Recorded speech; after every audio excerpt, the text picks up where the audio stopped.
జిల్లా జమ్మికుంట మండలం మడిపల్లి గ్రామంలో కాంగ్రెస్ పార్టీ బలపరిచిన మడిపల్లి సర్పంచ్ అభ్యర్థి గంగారపు సుమలత రఘుబాబుకు మద్దతుగా గ్రామంలోని అన్ని కూడలిలో డప్పు చప్పులతో ర్యాలీగా వెళ్లి ప్రచారం నిర్వహించారు. ప్రచారంలో పాల్గొని సర్పంచ్ అభ్యర్థి గంగారపు సుమలత రఘుబాబు బ్యాట్ గుర్తుకు ఓటు వేసి అత్యధిక మెజార్టీతో గెలిపించాల్సిందిగా మడిపల్లి గ్రామ ప్రజలకు విజ్ఞప్తి చేసిన జమ్మికుంట ప్రెస్ క్లబ్ అధ్యక్షులు అంబాల ప్రభాకర్.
కాంగ్రెస్ పార్టీ కొండ ప్రభాకరణ గారి నాయకత్వం, కొండ ప్రభాకరణ గారి నాయకత్వం, గణబాబు గారి నాయకత్వం, గణబాబు గారి నాయకత్వం, గణబాబు గారి నాయకత్వం.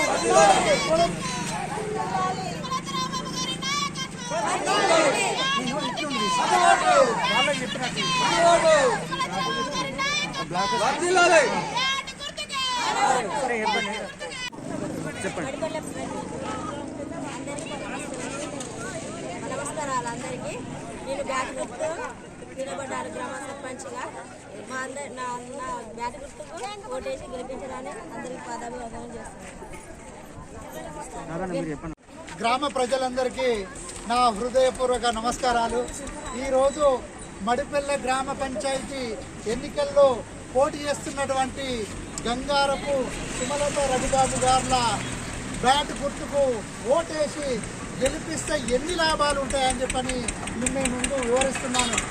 ఏదైతే గంగారపు సుమలత రఘుబాబు గారు గతంలో కారోబారుగా ఉండి ప్రతి కుటుంబంతో సహసంబంధాలు ఉన్నాయనే విషయాన్ని మీకు గుర్తు చేస్తున్నాను. అదేవిధంగా కారోబారు ఉన్న సందర్భంలో ప్రతి వితంతుకు కానీ వృద్ధులకు కానీ పెన్షన్ విషయంలో కానీ ఏదైనా కూడా వాళ్ళకు తెలిసినా తెలియకున్నా ఏ విధంగా అధికారులతోని పెన్షన్ రావాలని చెప్పని వాళ్లకు కోఆర్డినేషన్ అయ్యి పెన్షన్ ఇప్పించిన ఘనత ఈ రఘుబాబు గారిని ఈ సందర్భంగా గుర్తు చేస్తున్నాను. అదేవిధంగా ఈ రఘుబాబు గారి బ్యాట్ గుర్తుకు ఓటేసి గెలిపిస్తే మీ గల్లీలో ఉన్నటువంటి సీసీ రోడ్లు కావచ్చు, మీ గల్లీలో ఉన్నటువంటి డ్రైనేజీలు కావచ్చు, మీ గల్లీలో ఉన్నటువంటి ఏదైతే నిరుపేద బిడ్డలకు ఉన్నత చదువుల కోసం గురుకులాల్లో చేర్పించే విషయంలో కావచ్చు, మీ వార్డులో ఉన్నటువంటి ఏదన్నా అనారోగ్య పరిస్థితి వస్తే వాళ్ళను మెరుగైన వైద్యం కోసం ప్రభుత్వ హాస్పిటల్లో కావచ్చు, ప్రైవేటు హాస్పిటల్లో కావచ్చు నాణ్యమైన విద్య అందించడం కోసం రఘుబాబు గారు కృషి చేస్తారని చెప్పని ఈ సందర్భంగా తెలియజేస్తున్నాను. అదేవిధంగా ఈ గ్రామంలో ఉన్నటువంటి పురాతనమైనటువంటి బొడ్రాయి ఇక్కడ ఇప్పటి వరకు కూడా నెలకొనలేదు. గ్రామంలో ఉన్నటువంటి అన్ని ఎస్సీ ఎస్టీ బీసీ మైనార్టీ కులాలందరూ కూడా ఈ మిగతా ఊర్లల్లో బొడ్రాయి పెడతాను, కానీ మన మడిపల్లెలో మాత్రం బొడ్రాయి పెడతలేరు, ఎవరు పట్టించుకుంటలేరు. సరి అయిన నాయకుడు లేడు ఈ గ్రామానికి. ఈ నాయకుడికి లేకపోవడం వల్లనే ఈ మన గ్రామంలో బొడ్రాయి లేదు అని చెప్పని ఎందరో ప్రజలు నాకు ఫిర్యాదు అయిన విషయాన్ని మీ అందరికి గుర్తు చేస్తున్నాను. ఈ రఘుబాబు గారి బ్యాట్ గుర్తుకు ఓటేసి గెలిపిస్తే ఈ వీళ్ళు గెలిచిన వెనువెంటనే బొడ్రాయిని పెట్టించే జిమ్మదారిగా నేను తీసుకుంటున్నాను. మీ పిల్లలను గురుకులాలలో చేర్పించడానికి నేను బాధ్యత తీసుకుంటున్నాను. మీ గల్లీలో సీసీ రోడ్లు లేకపోతే సీసీ రోడ్లు వేయించడానికి నేను కృషి చేస్తానని చెప్పేసి ఈ సందర్భంగా తెలియజేస్తున్నాను.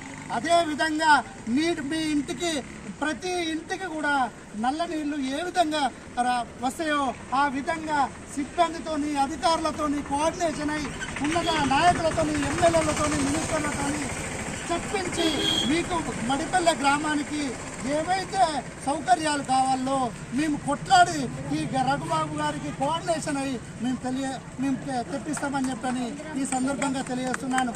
అదేవిధంగా ఎవరైతే నిరుపేదలు ఎవరైతే ఉన్నారో ఇల్లు లేని నిరుపేదలకు ప్రభుత్వం ఇస్తున్నటువంటి ఇంద్రమ్మ ఇళ్లను కూడా మంజూరు చేయడంలో మాకు మంత్రులతో పరిచయాలు ఉన్నాయి, లేదా నాయకులతో పరిచయాలు ఉన్నాయి, అధికారులతోని ఐఏఎస్లతోని ఐపీఎస్లతోని ఎంఆర్ఓలతోని ఎంపీడీఓలతోని ఆర్టీఓలతోని మాకు పరిచయాలు ఉన్నాయి. కాబట్టి మేమందరం కూడా అధికారుల పైన ఒత్తిడి తెచ్చి మా మడిపల్లెకు ఈ సౌకర్యాలు కావాలి, మా ప్రజలకి కష్టాలలో ఉన్నారు, మా ప్రజలకు ఈ పెన్షన్లు రాలేదు, మా ప్రజలకు గురుకులాలలో పిల్లలు చదవడం కోసం వాళ్ళకి సీట్లు కావాలి, మా పిల్లలకు నిరుద్యోగంతో ఇక్కడనే చదువుకొని ఇప్పటి వరకు మాత్రమే ఇక్కడనే కూలీరాలు చేసుకొని ఉపాధి లేకుండా బతుకుతాను, వాళ్లకు ప్రైవేటు రంగ సంస్థలకు చేస్తున్నాను.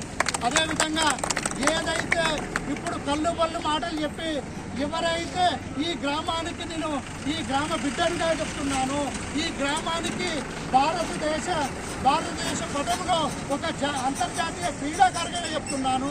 ఈ గ్రామంలో పుట్టి నిరుపేద కుటుంబంలో పుట్టి ఒక డాక్టరేట్ పొందిన